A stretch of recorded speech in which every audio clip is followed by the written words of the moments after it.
নমস্কাৰ আপোনালোকে চাই আছে খেল প্ৰেমী Assam YouTube channel Commonwealth games চলি আছে আৰু কমনৱেলথ গেমছত যদি আমি মেডেলৰ কথা ক'বলৈ যাওঁ 10টা মেডেল ভাৰতে এতিয়ালৈকে জিকিছে য'ত নেকি 2টাকৈ গোল্ড মেডেলো আছে আৰু বহুকেইটা সিলভাৰ মেডেলো আছে যদি আপোনালোকক মই যিখন পইণ্টছ টেবুল সেইখন দেখুৱাওঁ তাত আপোনালোকে দেখিবলৈ পাইছে ভাৰত 8 নম্বৰ পজিশ্যনত আছে পইণ্টছ টেবুলৰ 2টা গোল্ড 5টা সিলভাৰ আৰু 3টা ব্ৰঞ্জেৰে সৈতে গতিকে পদক জিকিছে আমি আশা কৰিম যে আৰু গোল্ড মেডেল আহক ইণ্ডিয়াৰ কাৰণে আৰু বহুতো খেল বাকী আছে মই ভিডিঅ'টো বৰ্তমান সময়ত বনাই থকালৈকে 10টা পদক জিকিছে কোনে কোনে জিকিছিলে সেই 10টা পদক আমি চাবলৈ চেষ্টা কৰিম আটাইতকৈ প্ৰথম পদকটো জিকিছিলে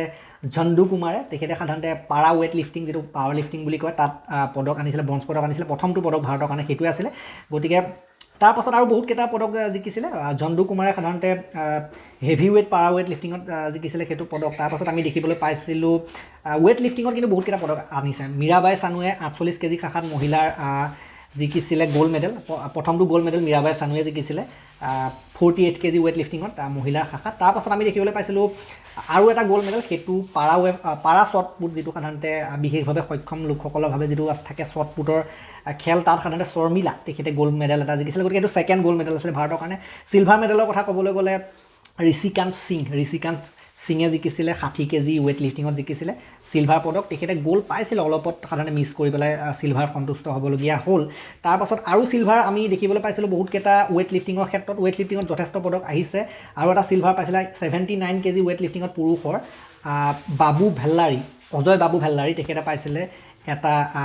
সিলভাৰ তাৰপাছত আমি সিলভাৰ দেখিছিলোঁ আৰু এটা ৰাজা মুথাপাণ্ডি তেখেতে 65 কেজি ৱেইট লিফটিং 65 কেজি পুৰুষৰ শাখাত তেখেতে লাভ কৰিছিলে ৱেইট লিফটিঙত তাৰ পাছত আমি ৱেইট লিফটিঙত আৰু এটা সিলভাৰ দেখিছিলোঁ জ্ঞানেশ্বৰী যাদৱ ওমেনৰ 53 কেজি যিটো মহিলাৰ শাখা তাত তেখেতে লাভ কৰিছিলে সিলভাৰ গতিকে ৱেইট লিফটিঙৰ কথা ক'বলৈ গ'লে পদক ৱেইট লিফটিঙৰ ক্ষেত্ৰত আহিছে আৰু এটা সিলভাৰ আহিছিলে মেন্স হাই জাম্পৰ ক্ষেত্ৰত সেইটো সৰ্ভেশ কুছাৰে লাভ কৰিছিলে মেন্স হাই জাম্পত ভাৰতৰ তেজস্বিন শংকৰো আছিলে কিন্তু তেখেত আঘাতপ্ৰাপ্ত হৈ গ'ল তেখেতৰ পৰা আশা আছিলে ভাৰতৰ বেষ্ট হাই জাম্প প্লেয়াৰ হিচাপে কিন্তু তেখেতে বহুত ক্ৰুচিয়েল টাইমত ভৰিত আঘাতপ্ৰাপ্ত হ'ল কাৰণে ক্ৰেম্প আহি গ'ল কাৰণে তেখেতে সম্পূৰ্ণ কৰিব নোৱাৰিলে নতুবা তেখেতৰো এটা সাধাৰণতে পদক বহুত মানে বেছি গোল্ড মেডেল পাব বুলি আশা কৰা হৈছিলে কিন্তু গোল্ড মেডেল নহ'লেও সিলভাৰ মেডেল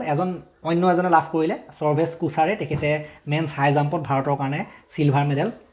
লৈ আহিলে ব্ৰঞ্জো বহুতকেইটা পাইছে ব্ৰঞ্জ সাধাৰণতে মই কৈছিলোঁ যে প্ৰথমটো ব্ৰঞ্জ পদক পাইছিল আপোনাৰ ঝণ্ডু কুমাৰে পাৱাৰ লিফটিঙত তাৰপাছত আমি আৰু এটা ব্ৰঞ্জ দেখিবলৈ পাইছিলোঁ বিন্ধ্যাৰাণী দেৱী এগৰাকী যথেষ্ট অভিজ্ঞতা সম্পন্ন ভাৰতৰ মহিলা ৱেইট লিফটাৰ তেখেতে 58 কেজি মহিলাৰ শাখাত ব্ৰঞ্জ পদক লাভ কৰিবলৈ সক্ষম হৈছিলে ৱেইট লিফটিঙত তাৰ পাছত আমি দেখিবলৈ পাইছিলোঁ আৰু এটা ব্ৰঞ্জ পদক যিটো ওমেন্স শ্বট পুট F57 মানে বিশেষভাৱে সক্ষম লোকৰ কাৰণে যিটো শ্বট পুট তাত শিল্পা যিটো গোল্ড মেডেল সেইটোতো আমাৰ পাইছিলে শৰ্মিলাই আৰু শিল্পা যিগৰাকী শিল্পা তেখেতে সেই একেটা শাখাতে ব্ৰঞ্জ পদক পাবলৈ সক্ষম হৈছিলে মানে ডাবল পডিয়াম ফিনিছ হৈছে ইণ্ডিয়াৰ কাৰণে সেই ক্ষেত্ৰত গতিকে এইখিনি আছিলে গোটেই মেডেলখিনিৰ আপডেট আৰু বেয়া খবৰো আছে বহুতো প্লেয়াৰ হাৰিছেও তাৰ ভিতৰত আমি যদি ক'বলৈ যাওঁ আমাৰ অসমৰ পৰা পুতুল সোণোৱাল গৈছিলে লন বলত যিটো বলছ বুলি কয় লন বলত তেখেতে বৰ ধুনীয়া আৰম্ভণি কৰিছিলে ৱৰ্ল্ড চেম্পিয়ন ৰিয়ান বেষ্টাৰক হৰুৱাই তেখেতে আৰম্ভণি কৰিছিলে কানাডাৰ তাৰপাছত তেখেতে ঠিকেই গৈছিলে একেৰাহে যথেষ্ট সংখ্যক খেল জিকিছিলে কিন্তু পাছলৈ আমি দেখিলোঁ যে বহুতকেইখন হাৰিলেও তেখেতে যদি আমি ক'বলৈ যাওঁ 5খন খেল খেলিলে 5খন খেলৰ ভিতৰত 2খন জিকিলে 3খন হাৰিলে গতিকে সেইটো কাৰণে যিটো ছেকশ্যনেল প্লে ছেকশ্যনত নিজৰ ছেকশ্যনটোৰ ভিতৰত 5 নম্বৰ পজিশ্যনত থাকিলে আৰু এই 5 নম্বৰ পজিশ্যনত থকাৰ কাৰণে তেখেত আউট হৈ গ'ল আৰু আমি যদি ক'বলৈ যাওঁ প্ৰত্যেকটো ছেকশ্যনত ইয়াত ছেকশ্যনেল প্লে হয় বহুতকেইটা ছেকশ্যন থাকে তাৰ যিজনে টপ কৰে সেইজনে নেক্সট ৰাউণ্ডলৈ যায় ইয়াত যিহেতুকে টপ কৰিব নোৱাৰিলে সেইটো কাৰণে পুতুল সোণোৱাল আউট হৈ গ'ল 2খন জিকি 3খন হাৰিলে কাৰণে পুতুল সোণোৱাল আউট হৈ গ'ল কিন্তু পুতুল সোণোৱালে বেয়া খেলা নাছিলে নিজৰ 100%তকৈ ওপৰৰ প্ৰদৰ্শন তেখেতে দিছে নিজৰ জান লগাই দিছিলে আমি খেলখিনি চাওঁতে সেইটো অনুভৱ কৰিব পাৰোঁ অসমৰ পৰা গৈ পেলাই পুলিচত তেখেতে জব কৰি ইমানখিনি ব্যস্ততাৰ পাছতো ইমান বয়সৰ পাছতে 41 বছৰ বয়স তেখেতে ইমানখিনি প্ৰদৰ্শন কৰিছে হেডছ অফ যদিও বা পদক নাই কিন্তু এইটো পদকতকৈ কোনো কম নহয় যথেষ্ট ভাল প্ৰদৰ্শন কৰিলে এনেকুৱা এটা খেলত লন বলৰ নিচিনা আৰু এতিয়াও আছে আমাৰ ভাৰতৰ আৰু আছে আমাৰ অসমৰ নয়নমণি শইকীয়াৰ খেলো এতিয়া আহিবলৈ আছে লন বলত পাছত কি হয় আমি সেইখিনি দেখিম কিন্তু এইটো যিটো গ্ৰুপ আপোনালোকে দেখিবলৈ পাইছে পুতুল সোণোৱাল যিটো থকা গ্ৰুপ আছিলে তাত পুতুল সোণোৱাল থাকিলে 5 নম্বৰ ৰেয়ান বাষ্টাৰ যিজন আছিলে ৰেয়ান বাষ্টাৰ ৱৰ্ল্ড চেম্পিয়ন তেখেতে 4ৰ্থ স্থানত থাকিলে তেখেতো আউট হৈছে কেৱল আমাৰ পুতুল সোণোৱালে নহয় তেখেতো আউট হৈছে ইয়াৰ পৰা মালয়েছিয়া প্লেয়াৰজনহে নেক্সট ৰাউণ্ডলৈ গৈছে 1 নম্বৰ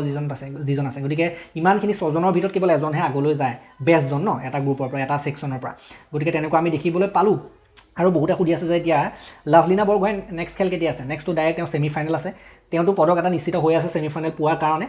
নেক্সটখন আমি জিকি ফাইনেল পোৱাটো বিচাৰিম তেখেতৰ খেলটো ডাইৰেক্ট আছে 31 জুলাই তাৰিখে লাভলীনা বৰগোহাঁই নামিব টাইমটো এতিয়ালৈকে আমাৰ হাতত আহি পৰা নাই টাইমটো আমি আপোনালোকক আপডেট দিম যেতিয়া সাধাৰণতে আমাৰ আপোনালোকে খেল হ'ব 31 তাৰিখৰ দিনাখন আপোনালোকে দিনৰ ভাগত আমাৰ চেনেলৰ কমিউনিটি টেবত পাই যাব কিমান বজা কি কথা আমি কমিউনিটি টেব যিটো আছে কমিউনিটিত আমি আমাৰ চেনেলৰ কেতিয়া কেতিয়া কি সময়ত কি খেল আছে আমি দিয়ে থাকোঁ বাকী যি কি নহওক এইখিনি আছিলে কমনৱেলথ গেমছৰ শেহতীয়া আপডেট আৰু আমি আপডেট আহিলে জনাই থাকিম